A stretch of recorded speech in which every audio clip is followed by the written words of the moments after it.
In questo caso che cosa si è voluto fare attraverso l'acqua?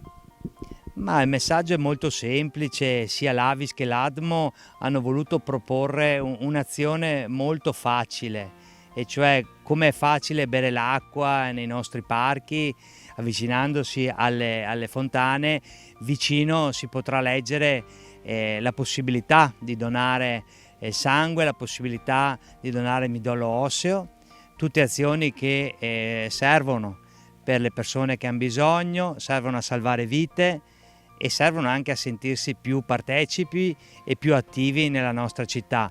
E questo è un messaggio importantissimo che conferma come questa città sia realmente solidale, lo ha dimostrato in questo anno e mezzo di pandemia, spesso in silenzio, però molte persone hanno contribuito a non lasciare indietro nessuno.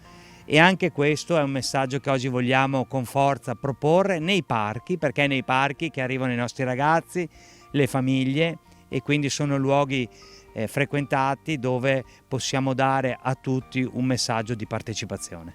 Avis e ADMO ancora una volta insieme, non mi ricordo nemmeno quanti anni fa eravamo insieme a presentare la Città del Dono. Nel 2018. Quindi adesso ritorniamo lì, c'è questo filo che ci lega, un filo rosso attraverso il dono. Certamente, questa è un'iniziativa che viene proprio ricompresa dentro la cornice della Città del Dono, e volevamo fare qualcosa di concreto, qualcosa che rimanesse anche, e quindi questi cartelli sono delle postazioni fisse che di fatto sono dei presidi che ci ricordano in qualche modo la donazione. Quando una persona andrà a bere vedrà questo cartello che è posto di fianco alle fontane e leggerà questo messaggio e se vorrà poi potrà andare anche ad approfondire attraverso la pagina internet dedicata il significato della campagna, e poi anche ad accedere alle informazioni su come materialmente diventare donatori di sangue o di midollo. Tu sei un testimone effettivo della donazione, perché?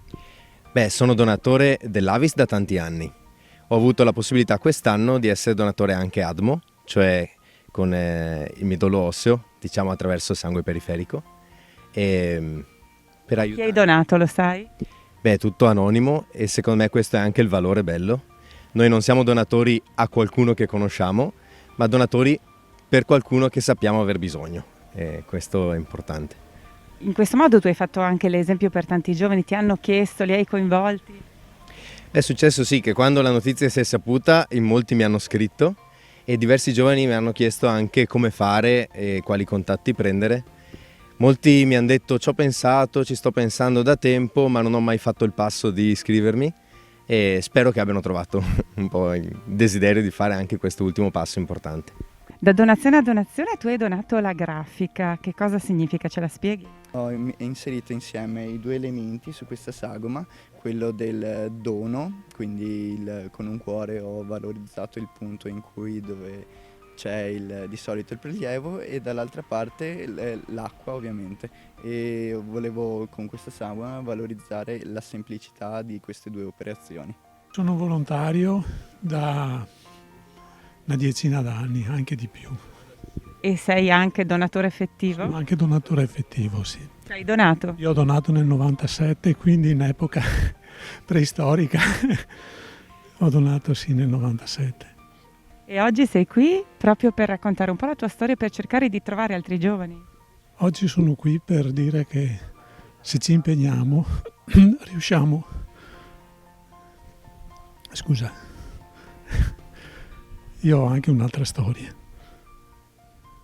Ho avuto una figlia che è morta di leucemia nel 92.